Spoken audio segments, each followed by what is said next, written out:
promoting a healthy environment. It's the air we breathe. Clean, safe water. Responsible management of our natural resources. We protect and restore for a sustainable future. Environment matters. So the purpose is to evaluate the site, understand what risks any contamination poses, and be able to come up with a plan for how those risks would be managed so the site can be put back into productive use. The former Freedom Industries site is the latest property to enter the DEP's voluntary remediation program. We'll take a closer look at how the program works and how it's benefited many local communities. Plus, we hope to make a pretty significant impact on what rain falls on this roof and keeping a lot of that from going down into the storm drains. Some roofs have shingles, some roofs have tiles. This roof has plants. How a small pilot project at Marshall University has grown from the roots up.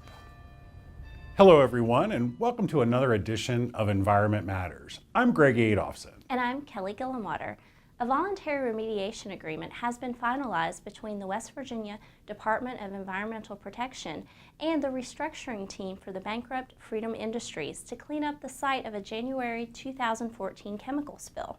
Under the agreement, the Freedom Restructuring Team and environmental consultants will work with the DEP to identify human health and ecological risks associated with potential future uses of the site, establish applicable remediation standards, and ensure that those standards are maintained. Once the work is complete, the company will submit a final report to the DEP's Office of Environmental Remediation for review and approval. If the company withdraws from the program or fails to complete the program requirements, it still must complete the cleanup of the site. Over the years, the DEP's voluntary remediation program has helped facilitate the cleanup and redevelopment of dozens of former commercial and industrial sites all across the state. The DEP's Jake Glantz joins us now with more on a program that's having a positive impact on the economy as well as the environment. Well, Greg, Kelly, the program was set up so that owners of property that's been used for industrial commercial purposes could address any environmental concerns based on how the site was used previously and provide some liability relief for companies looking to redevelop the site. There's no trace of the abandoned rail yard, locomotive servicing facility, or salvage business that once occupied the site of the Lowe's Home Improvement Center in Wheeling.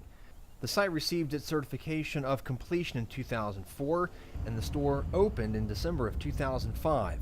The redevelopment pumped $18.5 million into the local economy through construction and development, creating 175 jobs and encouraging additional investment by surrounding property owners in the central Wheeling neighborhood.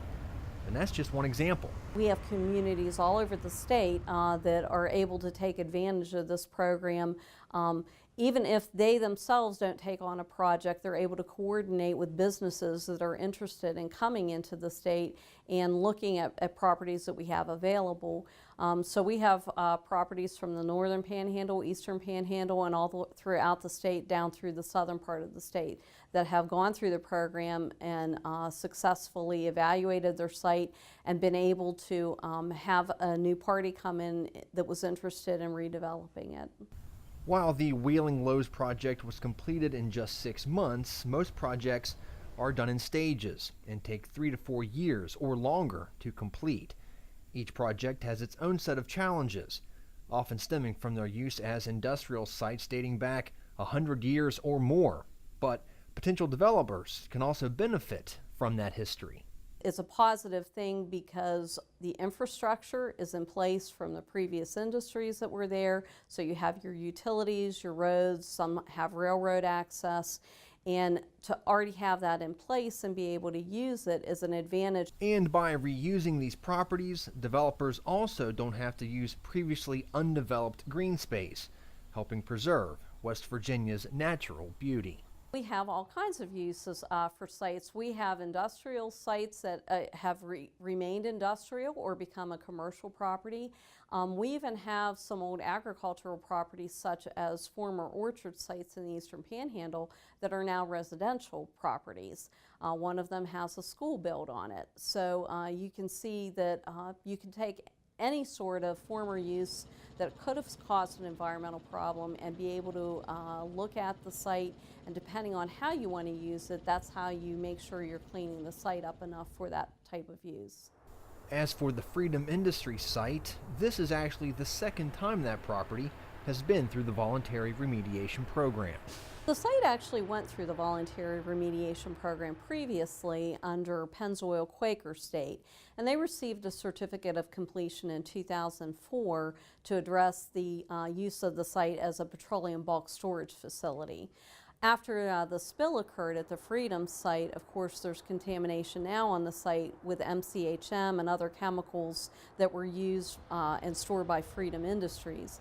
So they entered the voluntary program so that they could, again, evaluate the risks, come up with a cleanup standard that's appropriate for how the site will be used in the future, and to make sure that they will be protecting any uses of the water, the drinking water resource there on the Elk River, and so that nothing gets into that drinking water source again. One additional benefit of Freedom entering the voluntary program is that through this program we do monitor long-term any controls that are placed on the site as part of the cleanup process.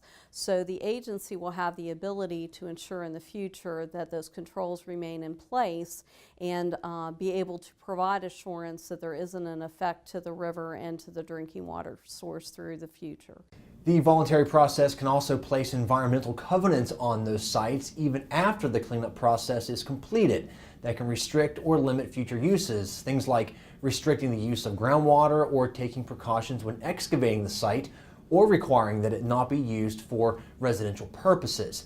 Those are attached to the deed and stay with the property, no matter who owns it. For Environment Matters, I'm Jake Glantz.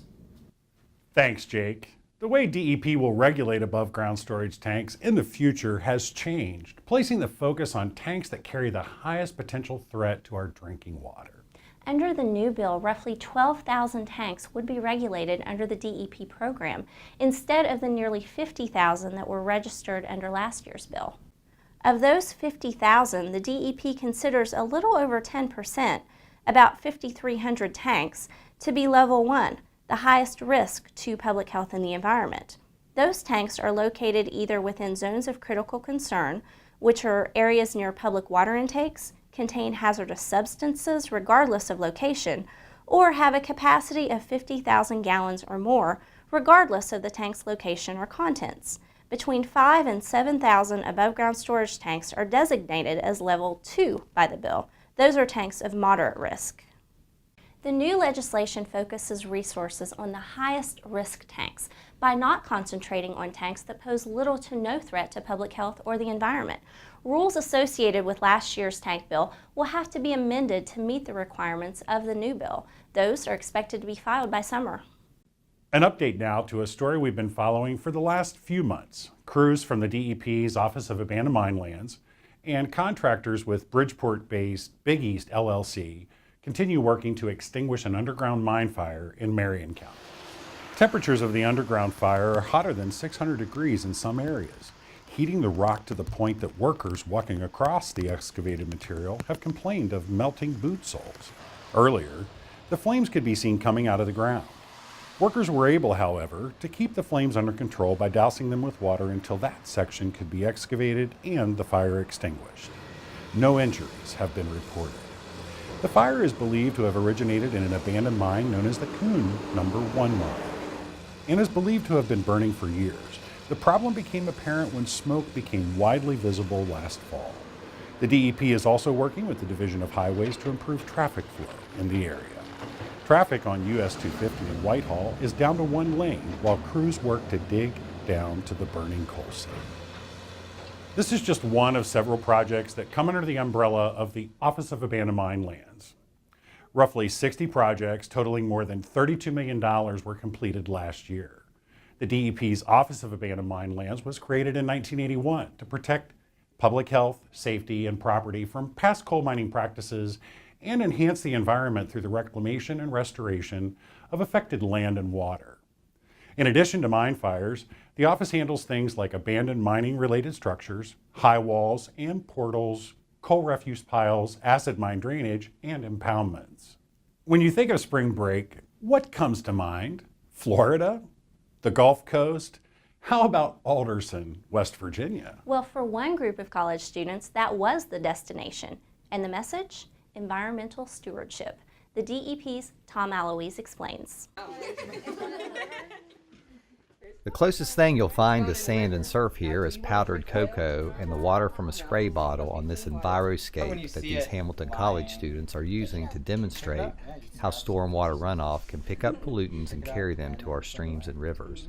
We get to play around with that and show the kids how, pollution is everywhere around us and it's really unavoidable, but there are things that we can do to mitigate the effects of pollution. And so as far as that goes, the kids are very receptive and they find it very fun, and they get to spray water everywhere. And I'm a little bit dirty at the moment because of all the cocoa powder that got on my shirt. But it's a fun topic to go over. And these are people that are going to be changing the world, years from now. So it's nice to have that impact. The Hamilton College group is just one of dozens of student groups doing projects all around the region, choosing community service over kicking back in the sun. I think it's really important. I mean, we have been talking to kindergartners and fourth graders, first graders. The younger you start, the more likely it'll be that these kids will remember what we're telling them and really just carry the message of environmental stewardship with them throughout their adulthood and teach their children the same lessons. And maybe even encouraging some of these fourth graders to one day do the same. In Alderson, I'm Tom Aloise for Environment Matters. This is the second year the students from Hamilton College have made the trip to Alderson. They say they've really enjoyed the West Virginia hospitality. Coming up, promoting sustainable business practices. Plus, at Marshall University, it's not hard to find plenty of green. But now that even extends to the roofs.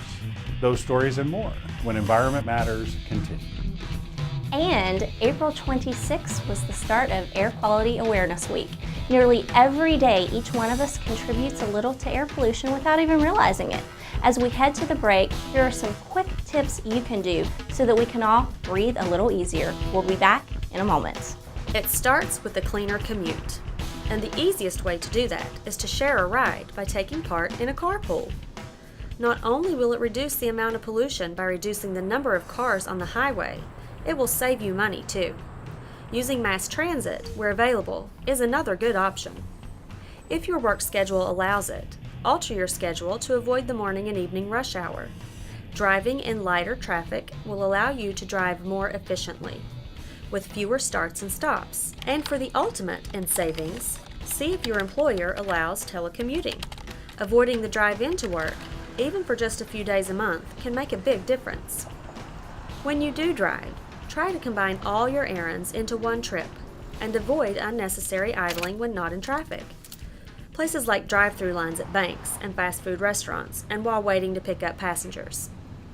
1 minute of idling your vehicle produces as much carbon monoxide as the smoke from 3 packs of cigarettes, and idling just 5 to 10 minutes a day can add up to 1 to 2 tanks of fuel wasted each year.